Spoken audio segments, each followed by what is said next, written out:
Hi, everybody. This is Cristina from Triathlon Mommy, Dashstrom Run Clubs, and Dashstrom Coaching. And I help moms just like you start a children's fitness program with 3 outcomes so that you can earn income, you can get fit and work on your mindset, and most importantly, you can impact your community with our amazing empowerment curriculum.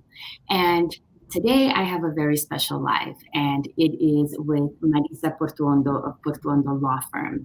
And the reason why we're doing this live is because every time that I talk to somebody, we're coast to coast. So we have clients from Florida to California, from Michigan to Texas. And every time that a mom is going to start a business, that question comes up. It's like, well, what do I do?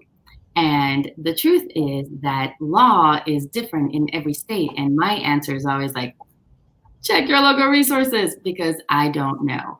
And so talking to Marisa, I was like, well, is there some help that we can give moms out there, like some guidelines, some bases of what they need to do and think about when they're starting their businesses? And then they're going to have to go and check with your local authorities or with your local program. So this chat is meant to just explore the basics of starting a business, things that you need to think about. If you have any questions in your live, please just post them as a comment and we'll get to them. But otherwise, I hope that this is very informative, not just if you're a mom, but for anybody who is like, okay, I want to start a business. Where do I start?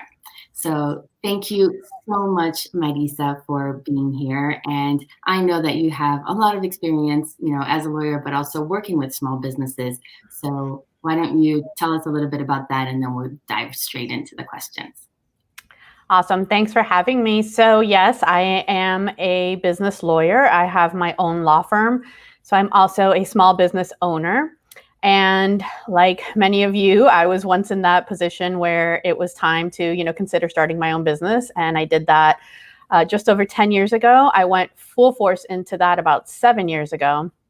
And I learned a lot the hard way.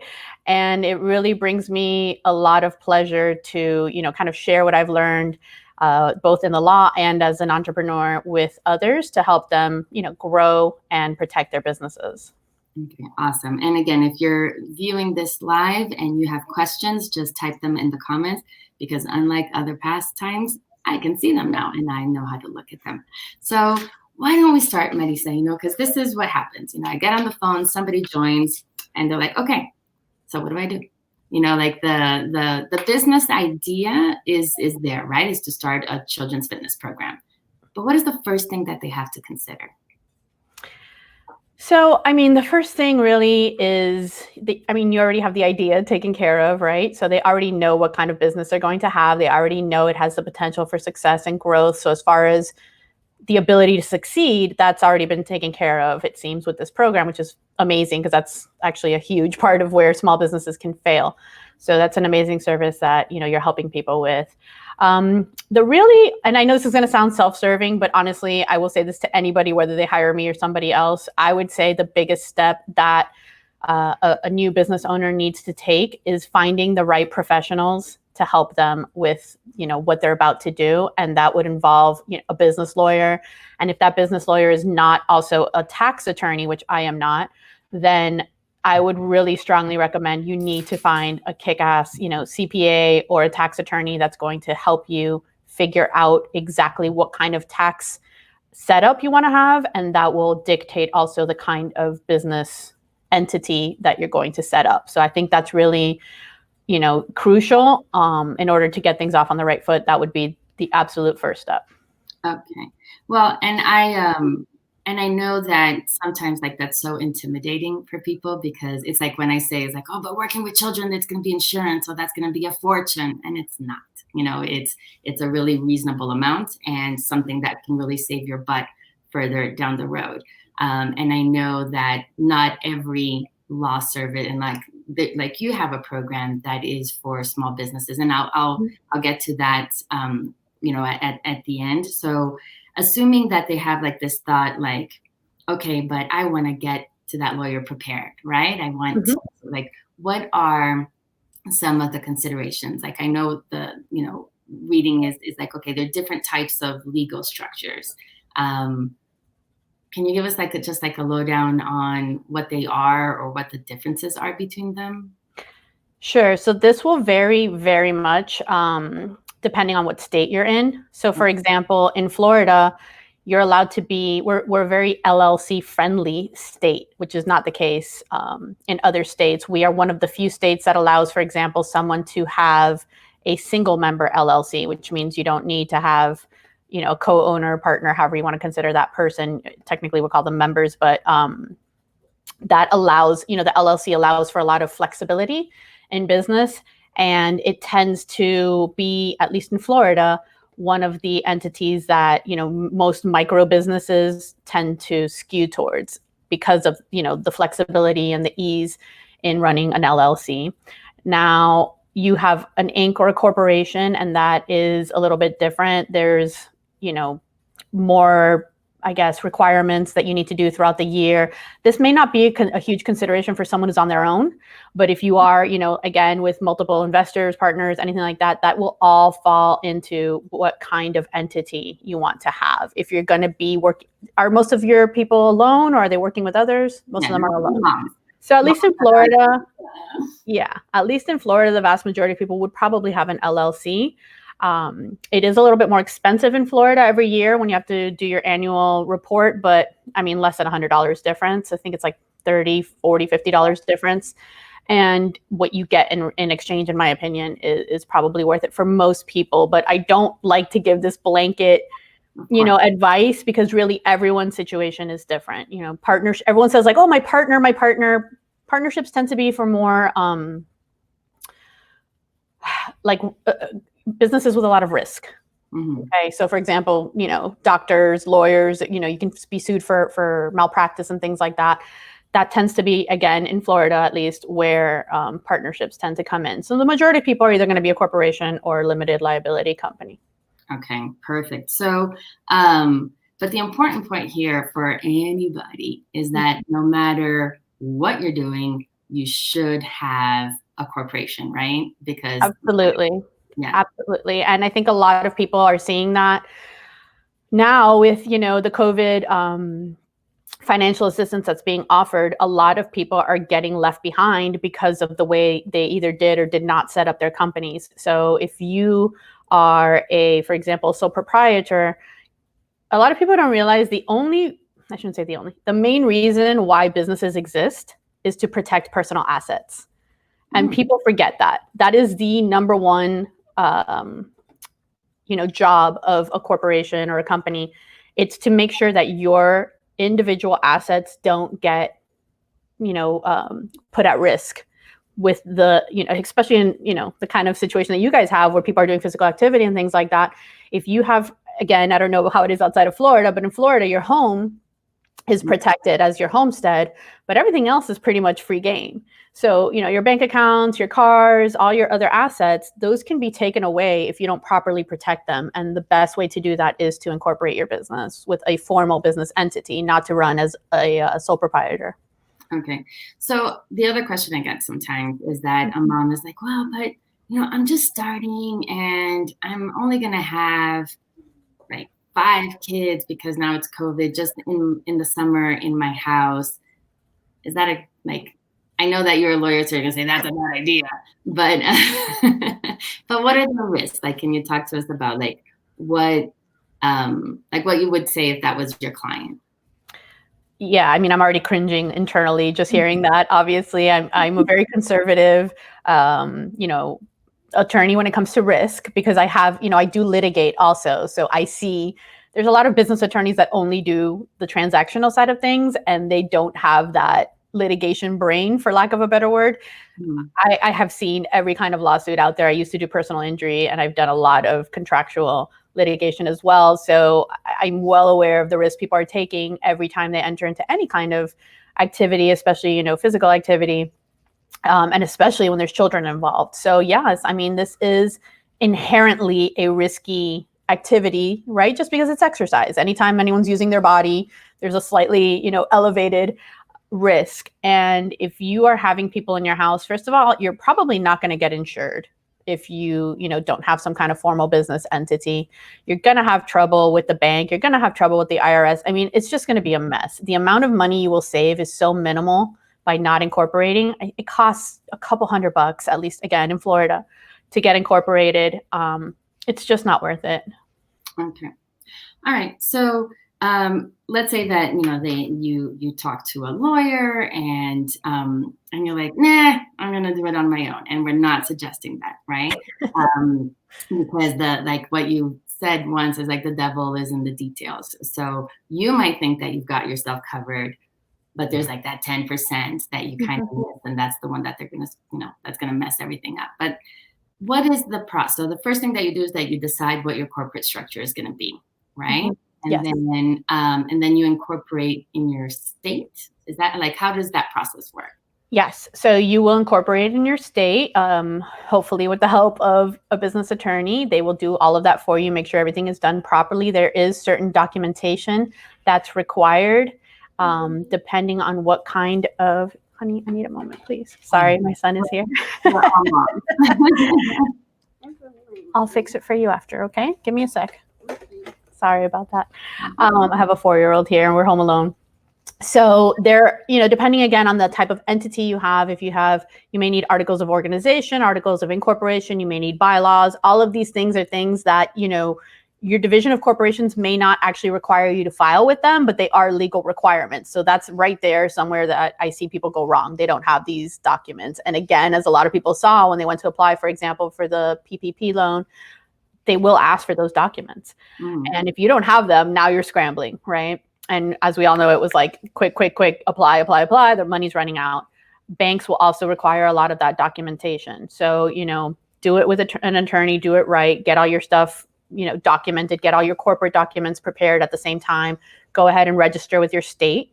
Once that's done, you will then apply with the IRS for your EIN number, which is the employer identification number. And it's I describe it as like your social security for your business. You can't do anything without that number. It's just like your social, right? You need it to open a bank account. You need it to get paid. You need it for everything. So you'll need to get that. And then if you have elected S Corp status, which is a tax designation, again, something you should discuss with a professional, a tax professional, then that is an additional step that you will be doing. Where I see most people mess up, in addition to not, having the correct documents prepared, is in the type of structure that they choose. So I have a case right now that we're litigating because a man invested, $20-something thousand with his quote unquote partner, but what they opened was a corporation. And you can't have partners in a corporation. That's just not, at least in Florida, again, that's just not the way it works. So now this man basically has no claim to any of the profits that the business has made, and it's considered a loan. He was written out of the company. It was considered just a loan. All the profits and all the hard work and all the sweat equity that he put in, maybe he'll get something back, but it's definitely the way the company was set up, it wasn't proper. And so his interests have not been protected the way they could have bbeen had they done it correctly. And the first thing I asked him when I saw the company, I said, who set up your company for you? And he said, oh, one of those companies online. And I was like, yeah, you get what you pay for. It was done incorrectly. It was done improperly. And now he's out, $20-something thousand, and he's got to pay me to fight for that money. So, in Spanish, we say lo barato sale caro, you get what you pay for. It's just not the kind of place where you want to be cutting corners. Okay. So you figure out what your legal entity structure is, and then you go and you register it with your state. Then you register with it federally so that you have your EIN number, which is like your social security number for your business. Yes. That is what you need in order to open a bank account in that name. Yes. So again, depending on your bank, they may require all of your corporate documents. Some are a little more lenient. But yes, they will definitely require your EIN number. And, once you open your operating account, then you can basically start moving. Obviously you want to check out business licensing and all that stuff. But as far as the financial aspect of it, that's the first step. Okay. So, I'm trying to think. Then what is a registered agent? Because I hear that all the time. What is that? So again, I hate that I keep saying in Florida, but in Florida, because the registered agent is something that is created by Florida statute. So this may not be the case outside of Florida, but in Florida, you have to have a registered agent. And what that means is if we want to sue you, I'm going to put it in layman's terms. If we want to sue you, there's got to be someone available to accept that demand, that lawsuit. And just like you see in the movies, like you've been served, businesses also get served. And by law, if you're going to operate in Florida, you have to have a registered agent available from, a certain time to a certain time every day of the week to accept, these legal documents. And again, so many people don't do this and they just put themselves down. And especially people who work from home will put themselves down. You're not home during those hours most of the time. And even if you are, I strongly recommend, especially for women, that you not use your home address as your business address, okay? We've all heard of, the stalkers and people getting angry. I just really strongly feel that I ran my business for 5 years from home. I really strongly feel that you should not use your home address for anything that's going in the division of corporations, because that is public record. It's so easy to look up. It's not like a paid search or anything. It's just out there. So this registered agent will accept service for you. They will always be there, to collect any important, it's not just for lawsuits, but any important legal documents. It assures that those documents, number one, don't get lost. Number two, that they're handled in the way they need to be handled. So if you have an attorney as your registered agent, that attorney will immediately call you and say, hey, this is going on. What are we going to do about it? When you're getting sued, which hopefully you never will be, you have a certain amount of time to respond. So this is all part of why having a registered agent is so important. When I worked from home, I had a colleague as my registered agent because I did not want anyone coming to my house. I didn't want anyone knocking on my door at 9 o'clock at night. And I certainly didn't want my private information, made public. So it's definitely a service that even if you anticipate that you will never be sued, that you might want to consider for other reasons. Well, and I know other states require registered agents as well, because I know from some of our moms, I think Colorado and a couple of others, they all look for that. So is that something that a lawyer typically provides that service for you, or like you're just like, hey, does anybody want to be my registered agent? I'm sure that doesn't work that way. So how does that usually work? Yeah, I mean, technically anyone can be a registered agent, again, in Florida, but you want someone who's a professional, who's responsible, who has some kind of liability, right, if they don't do what they're supposed to do. So it just works out very naturally that a business attorney will be that person to do it. With our package, we offer that as part of our package. We don't charge extra for it. There are companies who act as registered agents, but I don't know. I mean, to me, their liability is so minimal. And again, it's not like the professional is going to have, how long is it going to take them to contact you when they get your documents? I don't know, right? They're not going to get sued for malpractice if they forget to call you and you miss your, deadline to respond to a lawsuit. An attorney is. So it's always something to consider. What does the person that you're entrusting have on the line? That will ensure that they're going to be a lot more careful with your stuff. Right. So I have a question here, and it says Facebook user, so I don't know who it is, but it doesn't matter. It says, what address would you use if you work from home than when you incorporate? So for example, you can use a PO box. Okay. It again depends on your state. Some of them may not allow a PO box for your mailing address and things like that. The registered agent in Florida cannot be a mailbox. It cannot be a UPS store. We actually got service on someone because they violated that law. So we were able to serve the UPS store, even though you're technically not supposed to be able to do that.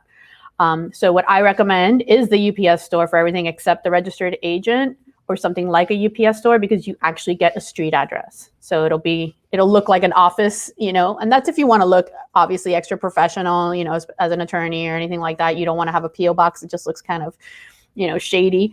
If you're not worried about that, if you're in a different kind of business and people are more understanding, then a PO box is fine. Yeah. And I was going to say that because for example, here in New Mexico, I have, I don't even get mail delivered to my house. The post office doesn't come here. So but Amazon doesn't deliver to PO boxes. So you have an address that they give you, that is the post office, but for mailing addresses, when they don't allow a PO box, that's the address that we use. And so I'm getting the same. Yeah, the UPS store, I love it because, again, at least the one in my neighborhood, they accept packages for me. They sign for packages for me, so I don't have to worry about someone being there all the time. And they would even check my mailbox for me, which I don't think the Postal Service will ever do. They'll check my mailbox so I don't have to drive there unnecessarily. I could just call and they'd be like, you just have junk mail. So it saves me a trip, So that was definitely a great tip. And just a plug-in for the post office system, that there is this thing called informed delivery.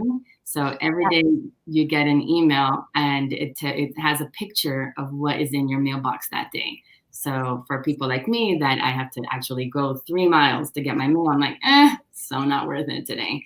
And so you know what's in there. So just FYI. Yeah, I heard about that recently. They scan your mail. And is it only for businesses, or it's only for home, or it's both?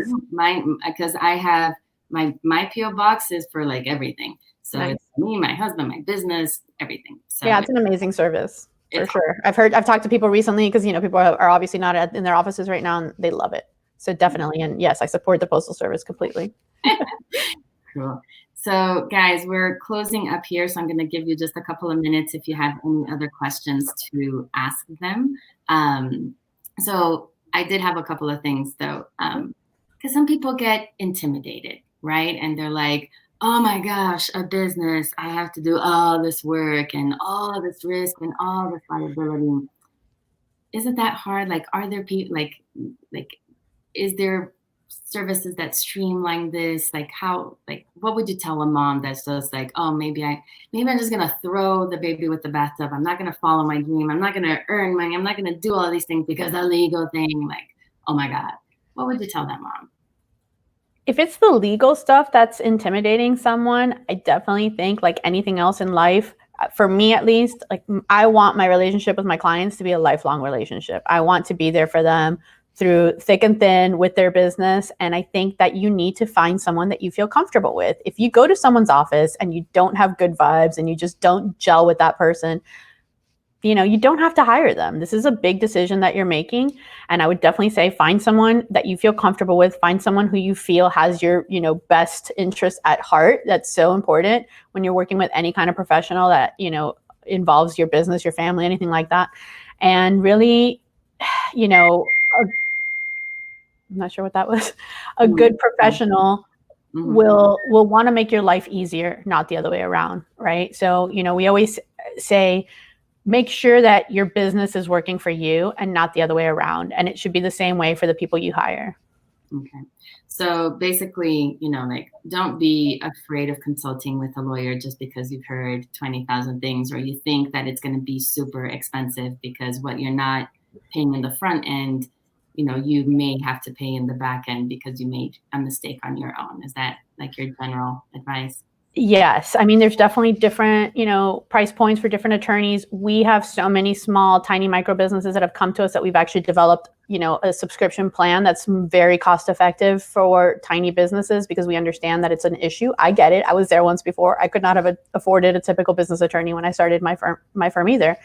But yes, if I could do one thing for every single business owner out there, it is to just drive it into their brains that being a reactive business owner is the worst way to run your business, because you are so stressed out all the time. You don't have peace of mind. You're behind the ball every time something happens. You're spending so much more money to fix a problem than what you would have spent to prevent it. Every happy, successful, stress-free, you're always going to have a little bit of stress, but less stressed out business owner that I know is a proactive business owner. They take care of things on the front end. The people who come to me and they're hysterical and they're freaking out about their business, about money, they're not sleeping, it's because they didn't take care of things properly the right way. We've all been there. I get it. But as much as you can be a proactive business owner, that is the one piece of advice that I would give for sure. Right. And I mean, I did that, when I started my business. It was just like, oh, I'm just gonna start a little run club. I'm gonna, like, in my kids' school, like, whatever, it doesn't matter. And as you grow and all these opportunities show up in front of you, then you're like, oh crap, like, how do I do this? Because that wasn't my vision when I started. And thank goodness that I was able to grow. So one thing that we work a lot on with our moms is their identity as a business leader, because I can give them all the strategy and all the tactics in the world. Like somebody like you in their state can give them all the legal advice in the world. But if they are not in their heart and souls that leader, that businesswoman, it doesn't matter. You're not going to be successful. I'm a firm believer that 80% of your business success is your mindset. So I will leave a link because you do have that subscription service, which is actually really cool. So it's a fixed amount per month, and then you can have access to a lawyer, right? Do you want to explain a little bit what that is? Yeah, so basically there's different, levels of the service, and I believe the most affordable one is $95 a month, which is, when I tell people, every attorney I've told, it's like, you're crazy. But I really believe that it's so important. I can't tell you how many people have come to me, even my best clients, and I'm like, why didn't you call me? Like, why didn't you, just pick up the phone and call me when this was starting? And, I just figured I could handle it on my own. I know I'm reading between the lines. They're like, I didn't want to get your bill. I didn't want to spend money on a 5-minute phone call. It's so important that, especially when you're new and especially when you're alone, that you have someone that you can bounce things off of. And so that's why we created this program. It's unlimited consults for, new issues, right? You're not going to get unlimited consults for the same issue over and over and over again, because at that point, you're getting into legal work. But we do have that, like, pick up the phone, call us, let's deal with it. If we can handle it in the consult, perfect. If you need actual legal work, then you get a discount on that work. And you do have to be eligible for that program. It's for, like I said, micro businesses. We're not offering this to the multi-million-dollar, bigger small businesses. But we really feel very strongly about helping people, and especially women, grow their businesses. And this has been a big hurdle for a lot of companies to do things right from the beginning because of cost. And we wanted to take that out of the equation. Okay. And so if somebody is in a different state, could they maybe reach out to you and see if you have a recommendation in another state, or how would that work? Absolutely. I have a huge network of attorneys all over the country, and I know that subscription services are becoming much more popular in the legal field. I have spoken to a lot of business attorneys that are doing it. So if I don't happen to know someone who's already doing it, I will do my best to find someone that's obviously not at any charge. I'm not going to charge anyone for reaching out and looking for help in that regard. I again, just honestly love to help business owners, been there, and wish I had someone to help me when I was starting out. So I like to pay it forward. Okay. And so I'm going to put in a link here on this chat for for your service, for your subscription service, because that way they can also reach out to you. And the other good thing that you did, so thank you very much, is that you put together a little guide about starting your business, how to be happy in your business. And it's just a little bit of what we talked about, but just the different steps and things that you have to do in case you want to read a little bit more about it. So that's also going to be on your website. And last question over here, it says, what is a reputable way to find the info we need? Like, I don't know what I don't know. So if somebody is just starting out, like, any place they can go. What kind of information can she respond, or? I don't know who it is because it says Facebook user. So if that was you with your question, if you can respond. I mean, assuming they're talking about, legal information, I would say, again, a good business attorney is going to anticipate those things for you. And this is, at least my tip, and maybe I'm biased because I'm one of them, but I really strongly feel that the best type of business attorney is a business owner. Because there's a lot of business attorneys out there who work for other firms and they've never owned a business. There's so much intuition and experience that comes with running a business that I use as a business attorney that saves my clients so many times. And I also understand, at the end of the day, it's about the bottom line. So I can lawyer something to death and kill a deal for a client, right? But if I understand they really need this deal, they really need this money, I get it, and I'll find a way to make it work for them. And I feel like other business attorneys that don't own a business, they're just stuck in that lawyer mindset. They can't get past that. So if you find a business owner who is a business attorney, they're gonna know all that stuff because they've been through it. And that's I would say, at least, that would be my recommendation, assuming, again, they're talking about business advice and legal advice. So it's Dina from Florida, and she says, I'm just not sure where to start with the legal stuff and the business side. I don't want to make mistakes getting started because I just don't know. And I think that, the answer to that is, that's when you should reach out to a business attorney to help you navigate those things. So there are lots of resources without a business attorney, right? So there's this guide that Marisa just created for us. There are like other internet companies, and there's also like your Chamber of Commerce, your state governments, like the IRS.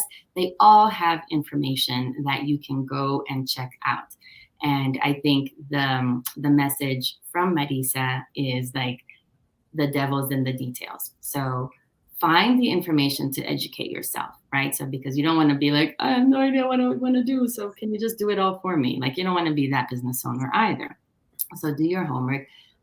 Go check your state, like your state resources, your Chamber of Commerce in your company, in your county, the IRS, or how to start a business online. Do a little bit of research like that. But then you want to, or she recommends that you talk to somebody who actually can help you fine tune what it is that you really want, so that you don't make mistakes. And I've made mistakes. I was, and my niece has made mistakes. And I think like mistakes are part of what being a business owner is. So if we can just prevent those from happening in the future for other people, like you can make your own mistakes, make other mistakes, just don't make this mistake. And I think that's a message. And then we have somebody that says Marisa has great videos on her Facebook page with all kinds of answer for businesses. So there we go. That's what is your Facebook page, Marisa? It's well, I guess the URL is facebook.com/Portuondo Law, and my last name I know is difficult. It's PORT like Thomas, UO, N like Nancy, D like David, O, and then the word law. We are constantly updating that page, especially now with the COVID. We're doing tons of, updated things, but we do have like a playlist called Free Tips for Business Owners. You can find it on YouTube also. And then we have a COVID survival tips videos and just general tips for business owners. It really is a passion of mine. So I love putting that information out there. But yeah, you're absolutely right, Cristina. Like, do your homework, figure out, you can get there. You can get to like 90% of the way on your own. And then it's that 10%. Again, the devil's in the details, where, as an informed business owner, you're going to come into the office and you're going to know exactly where your weaknesses are. And then we will fill in the blanks for you. And there's also probably things you haven't even considered that we will fill in the blanks for you. And that's where I think, again, that a really good business attorney will provide that value, because it's... I can't tell you how many mistakes I wish I could have prevented if people had come, at the beginning. It's hard to fix it's a lot harder to fix a problem than it is to prevent it. Right. And just to be 1,000% clear before we sign off, is there is no business transaction between Marisa and I. So she's somebody that I know personally. And so I was like, please come help us, because I always get these questions. And so I am so grateful that you took the time, that you're here with us, that you answered the questions, and just helping us as micro entrepreneurs, right? Like as people that are like really starting from the like little ants from the bottom. But us ants, we make an army, man. Like we change the world. So that's what we do. Micro businesses are the backbone of our economy, and I'm a micro business. There's no shame in it. It's just the size of your business. And really it's, we're getting really impacted right now with everything that's happening, but we are so important, and the government even recognizes that. So that's why, they're doing what they're doing. So I'm happy to answer other questions. If you ever need me to come back on, I'm at your service. All right. Thank you so much. Thank you. And thank you guys for being here. If you have additional questions, just let me know. Maybe we can do a round 2. I'm going to leave the link for Marisa's starting a business guide, and for your subscription service for our Florida people. And yeah, thank you so much. And thanks everybody. And tomorrow we have our mindset training. So be sure to tune in for that. And yeah, have a great Tuesday. Awesome. You too. Thank you so much for having me. Take care, everyone. You're welcome. Bye.